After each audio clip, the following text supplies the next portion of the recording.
Android encryption issues are under study. Experts consider the implications of D-Link vulnerabilities for IoT security. The Wendy's paycard breach has gotten much bigger. Familiar exploits circulate in the wild, and Mac backdoors make a comeback. Cryptex is joined by a new ransomware variant, CryptoBit, and Deadcryptor continues to play the Grinch. Avast's purchase of AVG encourages the markets. The EU adopts new data regulations aimed at improving resilience. The FBI explains what it found in its investigations of Hillary Clinton's emails, and defense attorneys find new lines of defense. It's time to thank our sponsor, E8 Security. You know, the old perimeter approach to security no longer protects against today's rapidly shifting cyber threats. You've got to address the threats to your network once they're in your networks. And E8 Security's behavioral intelligence platform enables you to do just that. Its self-learning security analytics give you early warning when your critical resources are being targeted. The E8 Security platform automatically prioritizes alerts based on risk and lets your security team uncover hidden attack patterns. To detect, hunt, and respond, you need a clear view of the real risks in your business environment. That's what E8 gives you. Visit e8security.com/DHR and download the free white paper to learn more. E8, transforming security operations.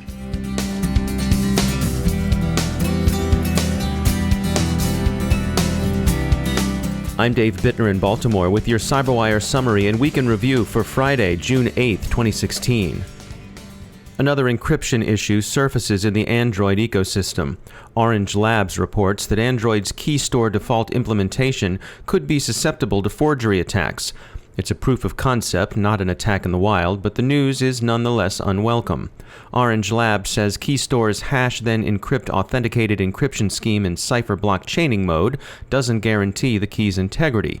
The researchers admit that criminal exploitation wouldn't be easy. It would, for one thing, require that the victim install a malicious application that needed Keystore read-write permission. They disclosed their findings to Google in January. This report joins concerns expressed earlier this week about Android's Keymaster module, whose Qualcomm environment was found vulnerable to reverse engineering. Qualcomm says that it fixed the vulnerabilities in 2014 and so informed Google. If there's still a problem here, one infers it's not Qualcomm's. Some follow-up to the D-Link device vulnerability. It affects not only routers, but web-connected cameras and other consumer IoT devices as well. Michael Patterson, founder of Plixer, points out that the risk here is widespread and may prove difficult to contain. Taking smart TVs as an example of the issues that arise with the connected home, he said, quote, "I fear that some manufacturers may not be patching the OS of old TVs, as most don't require any type of subscription for updates," end quote. Thus, consumer electronics may be making another contribution to the botnet world. Wendy's, the U.S. fast food restaurant chain, has determined that the payment card data breach it sustained when criminals gained access to its network late last fall was more extensive than previously believed. More than 1,000 restaurants were affected, and Wendy's thinks the attackers gained access to the company's network through some third party or parties. Service providers' remote access credentials, the company said, appear to have been compromised. Some observers think the chain needs to consider a radical response, decommission and replace its current infrastructure. Brad Busey, director of product manager at StealthBits, told us that, quote, "The most logical thing to do in this instance is to invest in protecting your brand and deploy new servers to all Wendy's locations.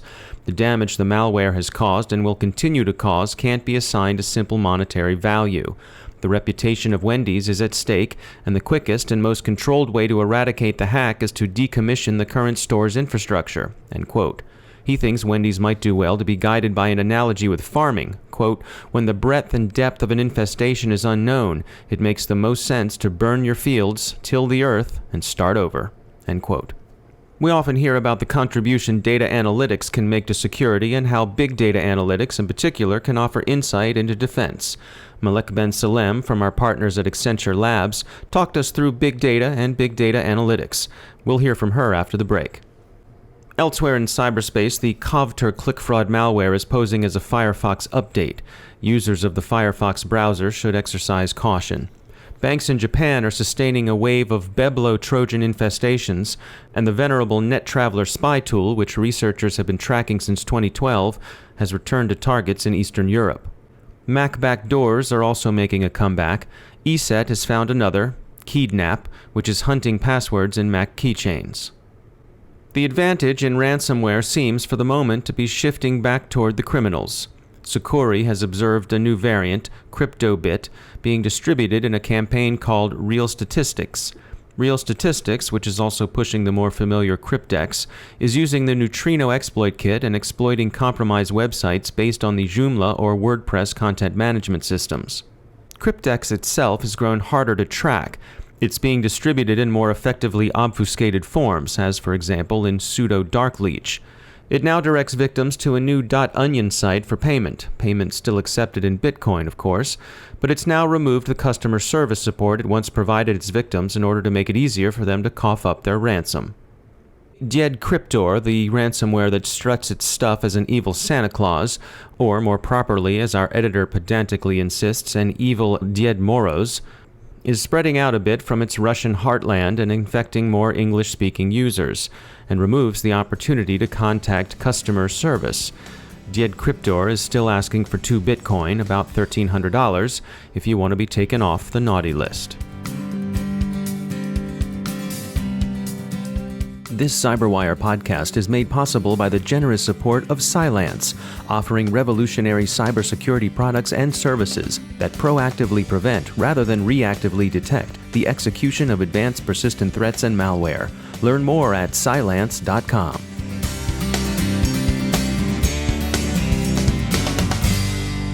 And joining me once again is Malek Ben Salem. She's the R&D manager for security at Accenture Technology Labs. Malek, I know one thing you wanted to share with us today is your take on how big data can help with analytics. Absolutely. I think big data technology is enabling new security analytics use cases and applications.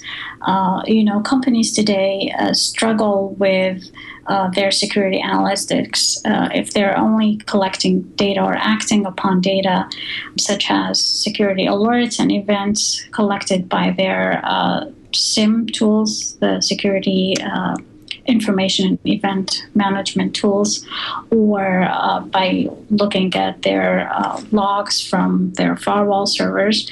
Those are just the tip of the iceberg in terms of the things that they are, the types of data that they can analyze. The reason why they cannot analyze more data is prior to this is because we didn't have these big data repositories. But today, with technologies like big data frameworks, Hadoop-based frameworks, where storage is no longer a problem, we can collect a lot more and act upon a lot more data. For example, we're no longer limited to web application firewall data. You can look at your user web browsing behaviors. You can gather data about malware from the internet. You can gather data like, what are the blacklists and watch lists, and link that to malware that you see to understand what's going on within your network. You can use business process data to understand how your applications are doing and identify if they're undergoing an attack. You can leverage social media activity, email data to understand or to analyze your employees' behavior and identify if there are any insider threats within your company. So a new range of use cases, a new range of applications are enabled by the ability of being able to link structured and unstructured data through these big data frameworks, big data repositories, and big data processing capabilities. Malek Ben Salem, thanks for joining us. Time to tell you about one of our sponsors, the CyNet Innovation Summit. CyNet brings its Innovation Summit 2016 to New York next Thursday. If you're interested in learning how finance, industry, universities, and government can work together for better security, come to Times Square and hear about the potential of public-private partnership for cybersecurity innovation. And best of all, CyberWire listeners who register with the code SIGNCYB, that's SINECYB, get a $100 discount. So check out CyNet's Innovation Summit, connecting Wall Street, Silicon Valley, and the Beltway. And tell them the CyberWire sent you.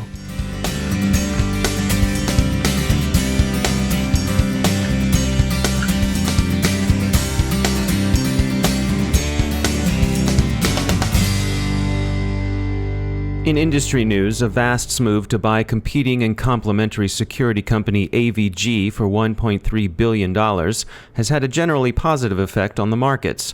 The acquisition seems both a bid for a geographically wider market and an IoT security play. Cybersecurity exchange-traded funds enjoyed a nice bounce on the news. The acquisition is also regarded as an auspicious sign for prospective sellers, notably Intel, which is interested in finding a buyer for its security unit, and for companies like FireEye that are perennial subjects of acquisition speculation. We wanted to take on the current state of the early-stage startup ecosystem, and so we spoke with Bob Stratton of the Mach 37 Cyber Accelerator to gain some perspective. Our focus is restricted to things that are specifically oriented around cybersecurity products. We started in September 2013, and since then have helped launch 35 security product startup companies. Mach 37 is located in Northern Virginia, and Stratton says from the outset, being in the Mid-Atlantic was a deliberate choice. What was then an intuition, and which I now actually can prove, is that we had perhaps the highest density of security expertise in any region in the world in the Mid-Atlantic area. And more recently, that's been borne out because I know there was at least one analysis done across all of the security people that could be found on LinkedIn, and about half were found to be in the U.S., and the single biggest concentration of security expertise in that group was in the Washington-Baltimore area at around 6%, whereas the closest runners-up were New York and Silicon Valley, and they were both in the 2% range. So what was an intuition for us has been borne out, which is that we're in an area that has the people who understand the threat and understand the problem. However, the economy in this region tends to be very service-oriented, and one of the things that we've often wondered about is, why don't we see more product companies out of the Mid-Atlantic region, given that we have all this talent here that understands this stuff? And the answers to that come down to a couple of things. Access to capital, investment capital, is certainly one big factor. And another is that a lot of the people that start these kinds of companies tend to be technical founders.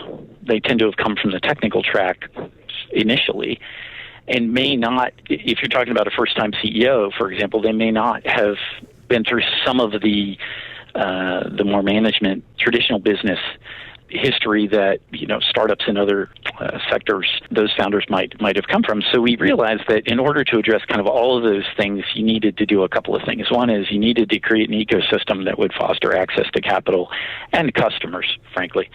But also, we decided that a curriculum was in order.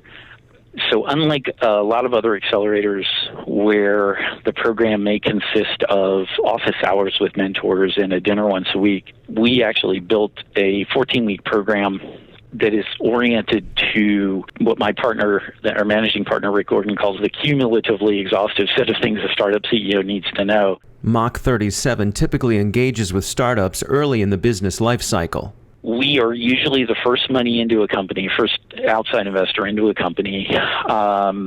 We can and have taken a range of companies that span from a good idea on the proverbial cocktail napkin to companies that have come to us having built a product and having got customers and revenue. And we can tailor the program to the extent we need to, depending on that. But in general, they have not even raised a formal seed round yet in many cases. So what happens a lot of the time is that right when they come out, that's the point where we're helping them do fundraising for a more formal structured seed round before they even think about going to a Series A. Stratton says Mach 37 focuses on product-based startups for a number of reasons. There's the obvious one, of course, that product companies often provide the best return on investment. But equally important, according to Stratton, is the issue of scalability. The reality is you have a lot of very talented people working on the service side of this, and none of us scale. This problem is huge, right? We continually hear about we can't hire enough people, we have all these roles that need to be filled, we can't get enough analysts. at the end of the day, if you're in a position, if you have some expertise that you can encapsulate into some mechanism that's reproducible, you may have the opportunity in some small way to be in more places than one at once and do more work than 8 hours a day if you can embody that expertise into a product. And so if you even just look at it from the cybersecurity problem writ large and ask yourself the question, how can I achieve the maximal impact on this problem? There's an argument to be made that we need better products that solve more problems more effectively than we do now. Bob Stratton also shared some advice based on his experience working with so many startups. I've seen more worthwhile security product startups hurt out of an unwillingness to talk about what they're doing than I have ever seen hurt because somebody took their idea.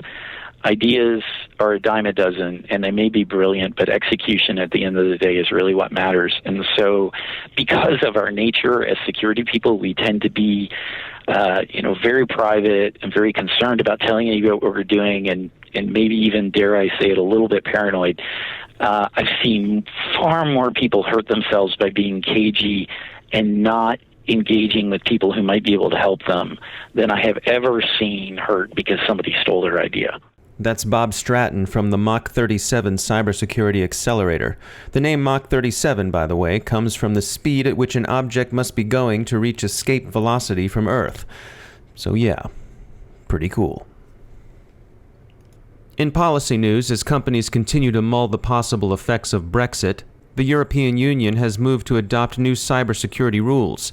Red Seal CEO Ray Rothrock had this to say about the EU's regulations. Quote, "The EU's new cybersecurity rules are an important step forward.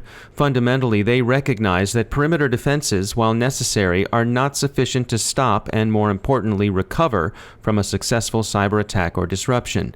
Networks supporting critical services, such as banking, power distribution, drinking water, and healthcare, must be resilient. A new focus on resilience will help enterprises manage what goes on inside the firewalls on their networks and continue to deliver services critical in a civil society." End quote. And finally, the big story this week in the U.S. involved the FBI's decision not to recommend indictment of former Secretary of State Clinton for mishandling classified information. FBI Director Comey testified before the House Oversight Committee yesterday. In essence, he said that while the former secretary was extremely careless, there was insufficient evidence of criminal intent to sustain a prosecution. There are some gestures in Congress to deprive the presumptive Democratic presidential nominee of access to classified information, but there's also movement toward other investigations. The State Department is reopening its own inquiry, and the House Oversight Committee strongly hinted it would be asking the FBI to open a perjury investigation. And defendants in other cases involving the handling of classified information are already invoking the standards implied in the email investigation as they move for dismissal or acquittal. And that's the CyberWire. For links to all of today's stories, along with interviews, our glossary, and more, visit thecyberwire.com. Thanks to all of our sponsors who make the CyberWire possible. We hope you'll help spread the word about our show by telling your friends and coworkers about the CyberWire. The CyberWire podcast is produced by Pratt Street Media. Our editor is John Petrick, our social media editor is Jennifer Iben, and our technical editor is Chris Russell. Our executive editor is Peter Kilpe. I'm Dave Bittner. Have a great weekend, everybody. Thanks for listening.